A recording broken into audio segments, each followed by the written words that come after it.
Am I the a-hole for ending my marriage because I didn't want to force my kids to live with my wife's oldest daughter again? My wife and I, both in our 30s, are parents to 5 kids between us. I have 2 kids, 15M and 13F, from my late wife, and my wife has 3 children, a 16-year-old daughter with her ex-boyfriend and 2 younger kids, ages 10 and 7, with her late husband. We've been married for 4 years and were together for 2 years before that. So we've built what I thought was a pretty solid foundation. At first, blending our families wasn't without its challenges, but we made it work, or at least it felt like we were. When we met, my wife shared custody of her oldest daughter with her ex. The younger 2 lived with her full-time. My kids were grieving their mom, and hers were adjusting to a new family. We did therapy, family dinners, bonding activities, you name it. But pretty early on, red flags started to show, especially with her oldest. Family members began quietly mentioning issues: how things went missing when she was around, how she talked back, manipulated, or acted entitled. At first, I dismissed it as growing pains or a phase. Teenagers can be moody, and I didn't want to judge a child who was clearly also dealing with the trauma of a fractured family. Then money started disappearing. Small amounts at first. A $20 bill here, a few coins from the change jar there. But it added up, and every time we'd mention it, she'd either deny it or claim we must have lost it. Meanwhile, her dad would rave about how great she was with money and how she'd saved up for this or that. But in our house, she'd blow through every cent the second she had it. She never saved, never budgeted. If she had money, it vanished, and often, so did someone else's. The first time I truly felt something shift was when she began blatantly disrespecting us. She'd roll her eyes, refuse to do chores, break rules, and then laugh when confronted. Still, I tried to be patient. I knew she was in pain. But when things started going missing, valuable things, I couldn't ignore it anymore. After we'd been married a little over a year, her dad petitioned the courts to move out of state for work and requested to take her with him. My wife fought against it hard. She cried. She hired a lawyer. She begged the judge. But ultimately, the court allowed it. Their daughter wanted to go, and the judge took that into account. He ruled that her dad had to pay for all travel for visits, and the arrangement stood. And honestly, things got better. For a while. But then came the visits. Each visit brought chaos. She'd be sweet to her mom's face, but sneaky behind her back. She'd take small things: my wife's earrings, my son's charger, my daughter's makeup. We noticed patterns. Always after she left, something was missing. It wasn't enough to call the police over, but it was enough to destroy any peace we had. The final straw came during her most recent visit, when my son's Nintendo Switch mysteriously stopped working. Turns out parts were missing. Parts she'd just mentioned were broken on her Switch at her dad's house. That night, my son was devastated.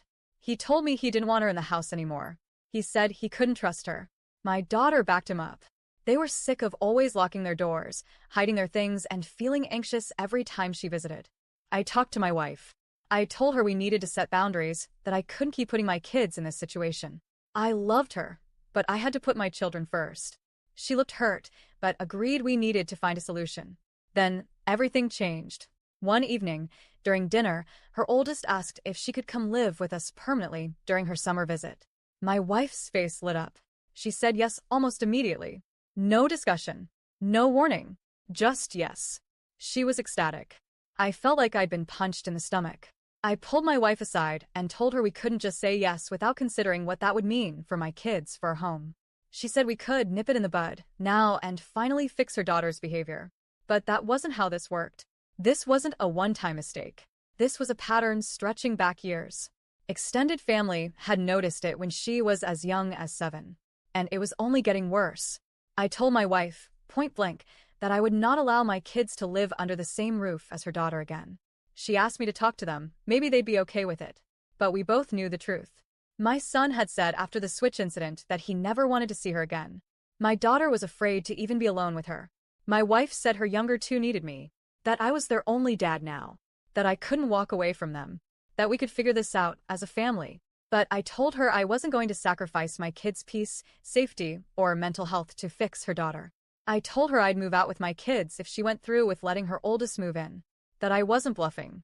She told me I had a duty to all 5 children, not just my biological 2, that I should stay and help discipline her daughter, help guide her, that I was running away when things got tough. But I saw it differently. I wasn't running. I was protecting my kids. I told her I'd be involved in the younger two's lives if she allowed it, but this marriage couldn't continue if she refused to acknowledge the harm her daughter had done. It wasn't about punishing anyone.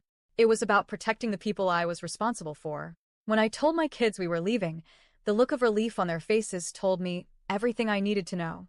My son said he'd been terrified she'd steal from them again or worse. My daughter cried and hugged me. I knew, then and there, I was making the right decision. A couple of weeks later, I filed for divorce. My wife tried, many times, to talk me out of it. She said I was abandoning the only stable home her younger kids had ever known, that I was just like their biological dads, walking away when things got hard. She said I was choosing my bio kids over hers. And in her eyes, that made me a failure as a husband and father figure. But from my perspective, there was no choice to make.